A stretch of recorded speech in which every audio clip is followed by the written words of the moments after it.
Iska! Iska! Ano yan, Bebang? May ipapagawa ako sa yung challenge. Ano ba yan? Huwag kang maingay. Baka marinig tayo ni nanay. Kinuha ko lang tong nilagang itlog na ulam namin. Lagot ka na naman kay Aling Sitang yan. Hindi ngayon malalaman, kaya bilisan natin.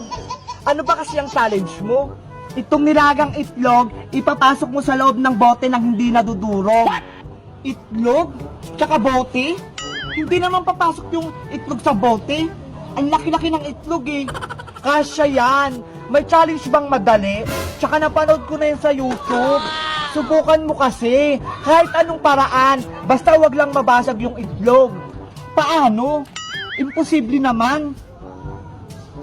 Oh? Bebang, ika, ano yan? Ikaw pala, princess. Si Bebang kasi may pinagagawa sa aking challenge. Anong challenge? Ganito yung princess, oh. Ipasok mo yung nilagang itlog sa loob ng bote. Diba? Napaka-imposible. Nilagang itlog? Wow! Oo, nalaga na to kaya hindi to mababasag. Patingin ako ng itlog. Oh, ito. Ay, nilaga nga. Tama-tama, gutom na ako. Hoy! Wag! Hala, princess, bakit mo sinubo? Sabi ko sa bote, hindi sa bunganga mo. Hay nako, gutom ka na naman, princess. Ang sarap. Sayang naman yung itlog kung ipapasok nyo sa bote. O, Bebang, sirit na. Hindi naman namin alam kung paano ipasok sa bote. Mamaya, ubusin pa yan ni princess eh. Sige na nga, ako na nga gagawa. Ginagawa? Ayan, dapat maglagay muna kayo ng maraming usok sa bote. Tapos ilagay itong itlog. Wala naman nangyayari. Antayin nyo lang kasi. Hala, yan na, Bebang, pumapasok na. Hala, yan na. Ay, ayan, pumasok na. Ayan na, nahulog na. Sabi ko sa inyo eh. Wow, ang galing. Diba, sabi ko sa inyo, magic. Hala, si Nanay Sitang. Anong magic? Hala, lagot. Anong ginawa mo sa ulam nating itlog? Nasa loob na po ng bote. Oh, no. Ito, yung itlog ko. Ano pang ulamin natin? Yari na naman ako nito. Ngayon, magicin mo yan kung paano yan lumabas. Kung hindi, magyayari ka sa akin. Naku, Bebang, mas mahirap yung talis ng nanay mo. Paano ko ito tatanggalin? Ang hirap-hirap. Let's go. Category Hayop. Okay. Carabao. Carabao. Bebang, madaya. Wala. Alam ko merong Carabao eh. Kalabaw eh. Di ba? Kalabaw.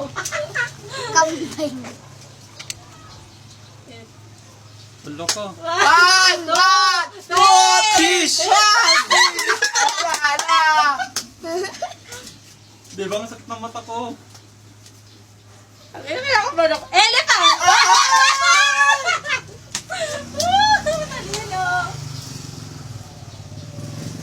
One, two,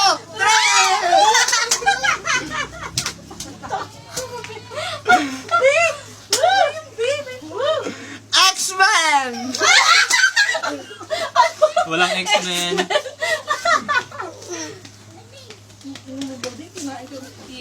Il. One.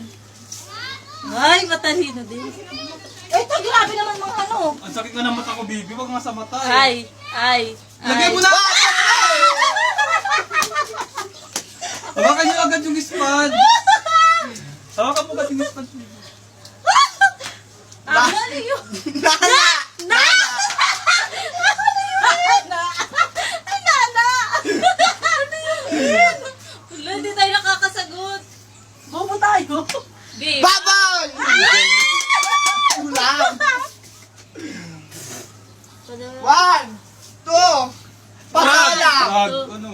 Ay, frog. Ba't puro F sa akin? Bakit ka Lagyan mo agad ng ano. Ulan!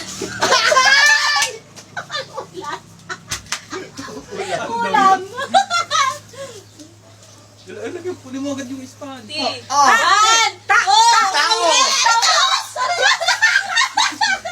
Taurus, di ba? Ano? Taurus? One! One. Two! Maki! One! Ang galing ni Bebang. Mais! B! One! Vulture. Three. Ano yun? Vulture, ano? Kala ko Bulbasaur. Ay, kunin mo agad yung sponge. J! Parang yung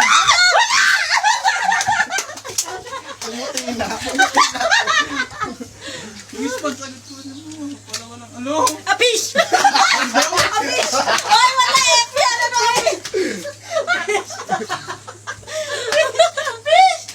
Ay, one, two, Walang palag si Bebang. last. Wala na. Next one, two. Ready, get set, go!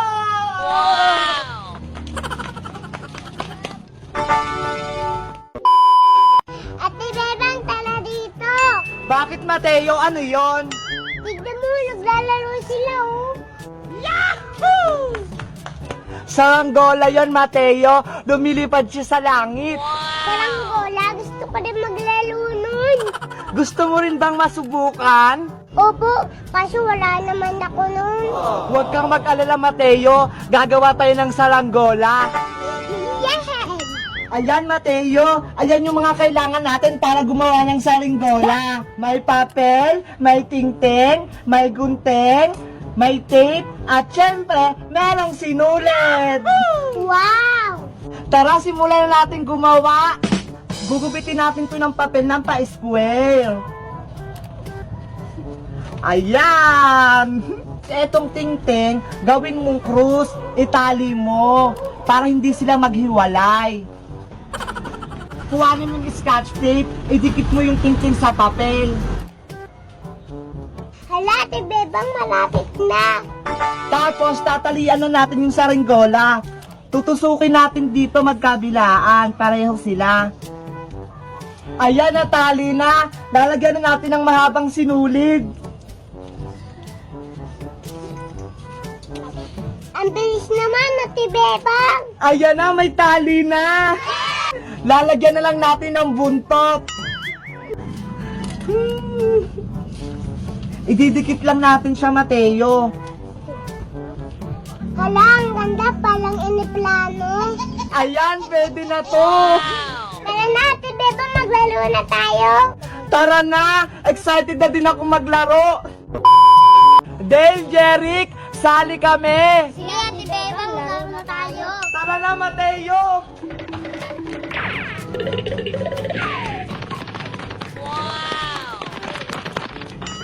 Ang taas-taas ng akin. Mateo, bilisan mo. Ang bagal-bagal mo naman, hindi mataas yung sayo. Ang saya-saya nga, Ate Bebang. Isa pa. Sige, tara. Ready, get set, go!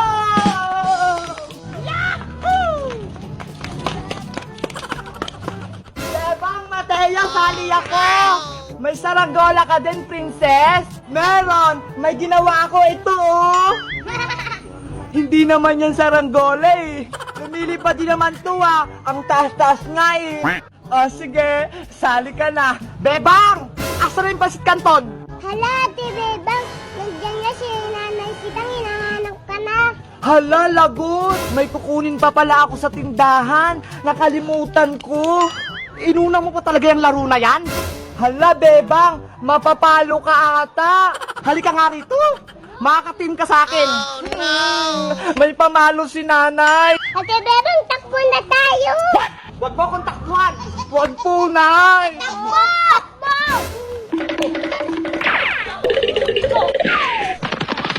Alay niyo ko.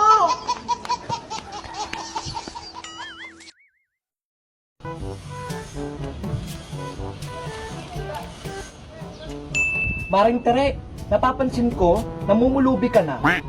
Paano mo nasabi, Mare? Ayan, oh. Puro na lang tagpipisong chichirya ng nguya mo. Merienda lang to, ano ka ba?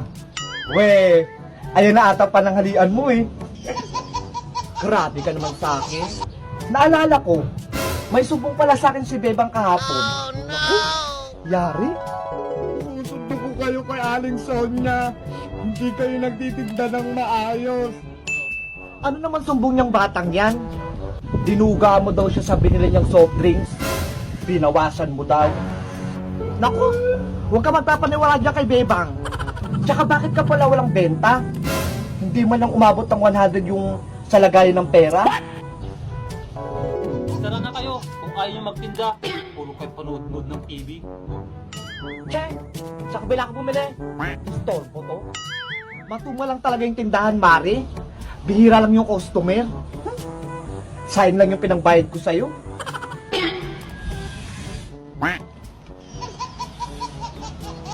Sino yung bata na yan? Palimos po. Hala, Maring Sonia, nanglilimos yung bata. Ay, oo nga. Kawawa naman tong bata. Palimos po kahit yung chichirya na lang. Ano? Ito na nga lang yung kaya kong bilhin, hingiin mo pa? Tere, maawa ka naman sa bata. Bigyan mo na. Diyan oh. Humingi ka dyan sa may-ari ng tindahan oh. Marami ang pera. Pinasa pa sa akin. Pahingi pong pera kahit 1,000 lang po. Ha? Ang laki naman ang hinihingi mo. Ano ako mayaman? Naku Mare, bigyan mo na yun ng malaking pera. Malay mo, ayan yung nauuso sa Facebook. Yung mga nagpapatanggap na pulubi. Tapos, kapag binigyan mo, papalitan na lang doble-doble. Ganun ba? Sige na po, pambili ko lang ng pagkain. Sige, saglit lang, kukunin ko. Yahoo! Oh, ito 100 oh. Wow! 100 lang? Hala? Oh, ikaw naman Maring Tere. Hindi naman ikaw yung pagbibigyan. Wala pong dagdag. Nagugutom po kasi ako eh. Hihirit ka pa talaga eh, no? O ito, pagkain. Salamat po. O ayan ha, umuwi ka na. Thank you po. Ang kuripot mo naman, Mari. 100 lang? Ay aba, ayun lang nakayanan ko eh. Eh ikaw nga, hindi mo nga binigyan ng chichirya. O siya, uwi na rin ako. O sige na, may gagawin din ako. Later. Nay! What? Nandyan ka pa rin? Hindi ka pa rin nauwi? Oh no! Eh kasi, inaantay ko po kayo eh. Bakit nandito? Pinauwi ako dito ni tatay. May gagawin daw siya sa malayo. Laga na lang doon na yan. Bibigyan pa ako ng sakit ng ulo. Asan na yung perang inabot siya ni Maring Sonia? Ito po oh. Ayan. May 100 na naman ako. Buti na lang hindi ka nakilala ni Maring Sonia. Ano ba kasi nangyari dyan sa mukha mo? Bunging-bungi ka na? Kasi lagi akong kumakain ng candy. Ayan tuloy. Wala na akong ngipin. Hayaan mo na. Ang cute-cute mo pa rin, princess. Halika na, uwi na tayo. Talaga ba, Nay? Sige, uwi na tayo.